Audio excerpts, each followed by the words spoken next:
what you do here, because there's a lot of people that see you around but may not really know what your part is in all this and what you're up to. So why don't you tell us a little bit about that? Sure. Right now running a pre-apprenticeship group for 18 to 25-year-olds through an organization called POIC.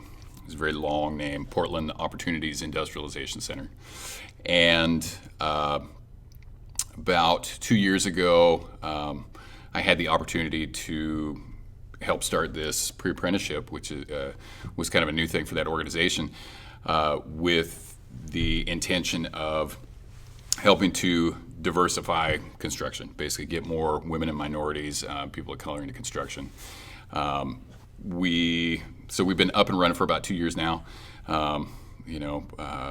figuring out what that program looks like and how best to try and make this work, sort of with the intentions. It's kind of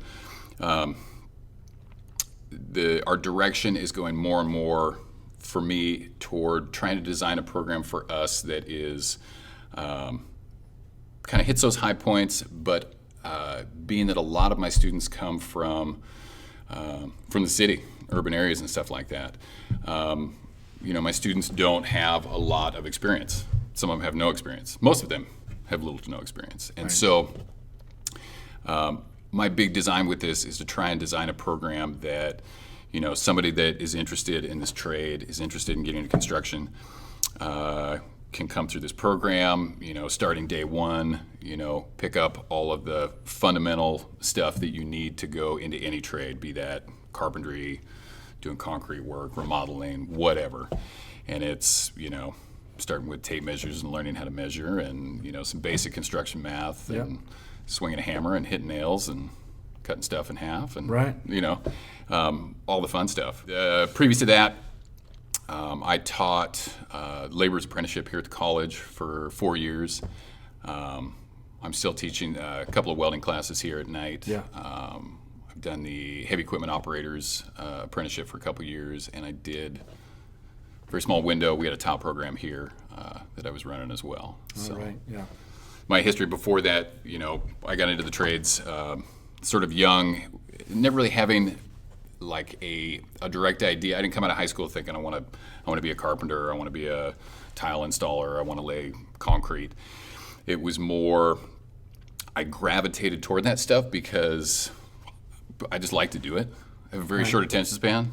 I like to stay busy. I like the dynamism of, you start the day with a pile of lumber and a box of nails and a hammer, and you finish the day with first floor of a home framed up. That's there's nothing more satisfying than that. You know what I'm talking about. Yeah, absolutely. It's cathartic in that way. And I've got to say, being here at the school, day in, day out, I see all of the cohorts and the students that you're bringing through, and I got to hand it to you.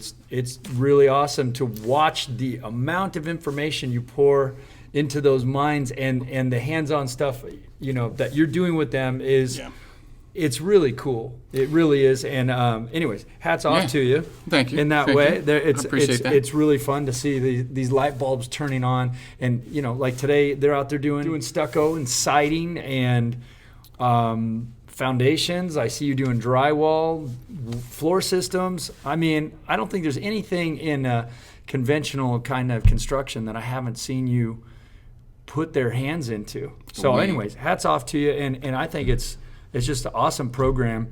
And I see a lot of your students come into my class later on. Absolutely. So what main goal for us is try and expose, with our pre-apprenticeships, is just try and expose students who, don't really know anything about the trades to a lot of the different trades and what's out there, because you have this enormous universe of work opportunities within construction. It isn't just hitting nails with a hammer. It isn't just pouring concrete.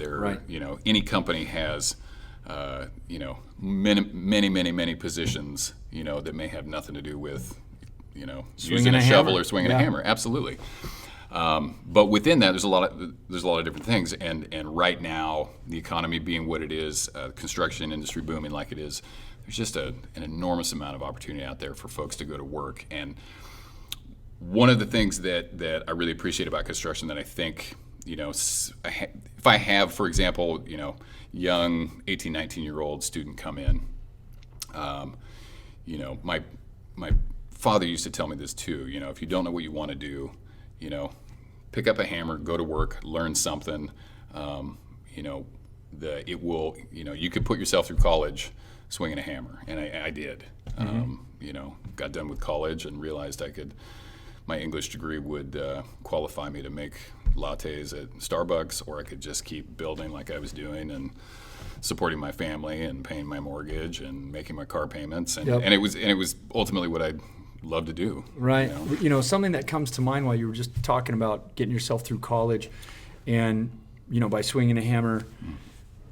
Something that comes to mind is that so many young people I see these days, they get about half a step into that learning curve. Yeah. Which, coming out of a city environment and having no background, like you're saying, is absolutely vertical sometimes. Yeah. Right? Yeah. I mean, that is a climb. And it's a beautiful thing to see the light bulbs go on and realize, hey, you know what, I can make this climb. That's really cool. But the thing I see so often, and it seems like it's a pervasive sort of mentality, is that, this is too difficult. This is not what I signed up for. And how do you deal with that? Because I know you see it a lot. Like you've got to counter a lot of maybe false ideas about construction, right? Or overcoming some of these attitudes. Part of it, I think, is, I fundamentally believe, at my core, that this is work that anybody can do. There are skills that you pick up, and they're going to, a lot of it is just practice, right? The fundamentals of what's happening on the ground on a day-to-day basis are not that complicated. No. And what it takes more than anything is just grit. It takes some confidence, and it takes, just putting yourself all into it. Yeah. You know what I mean? Some perseverance. It's just work. Yeah. And I tell my students this all the time. This stuff may seem difficult. It may seem complicated right now. If this is new to you, very soon going to work is going to be the easiest part of your day. Life is complicated. Work, piece of cake. You're gonna get this down. You're gonna learn how to do it, and the rest of life, family, kids, wives, boyfriends, parents. That's the hard stuff. Right. This is just work, and anybody coming into this new that has a good work ethic, a good attitude, is willing to learn. Like those are the keys to success. With my students, I have them for 12 weeks. At the end of 12 weeks, I could care less if they're bending nails, and still scratching their head about the geometry that we're going over and figuring out how to build roofing trusses. If they can show up every day, if they're willing to learn, if they have a good attitude, and that's all you need. That's the secret to it. This is all learnable stuff. It isn't always easy, but it's all learnable stuff, and it just takes a right attitude and a little bit of grit, and I really do feel this is work that anybody can do. A lot of it is just, trying to instill that mindset. Like, my big catchphrase in class, and I write it on the board the first day of class, is failure is not an option. And that's an attitude that over the 12 weeks that I've got the kids, I want to try and instill this in them. It's, this is fundamental to sort of the culture of construction. We have a project that we're working on. Whatever problems may arise, our job is to solve it, is to fix it, is to figure it out. A lot of times we don't have a map for how we do that. You learn how to do it right by doing it wrong a couple of times, maybe doing it backwards. You learn to be a professional problem solver, right? Absolutely, and it's more of a developing critical thinking skills and confidence in the fact that we're going to get this done. Come hell or high water, if we just keep grinding on it.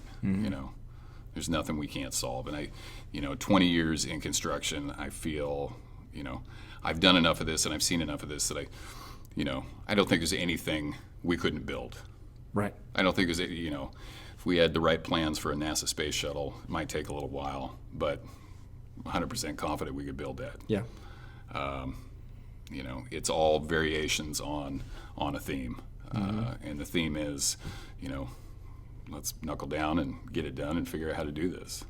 Yeah, I really appreciate your insight, and again, I see what you're doing out there with the kids. I say kids. Some of these people kids, are young adults. Kids, very young often. men and women, absolutely. Yeah, and then I'm seeing some of them in my classes too, and we're seeing them succeed, and it's extremely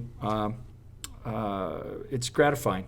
The programs that we have at the college here, and the programs that are available in construction right now, the work that's available in construction right now, the wages that someone stepping onto a job site for the first time can get right now, kind of blow me away. There's a ton of opportunity, and it's silly for people not to take advantage of it.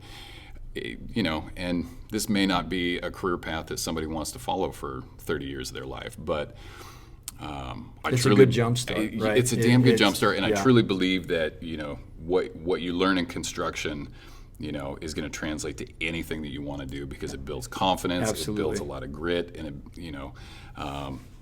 it promotes that problem-solving mentality. We can figure this out. It might just take a little more work than we thought when we started this morning. Lifelong learners. Absolutely.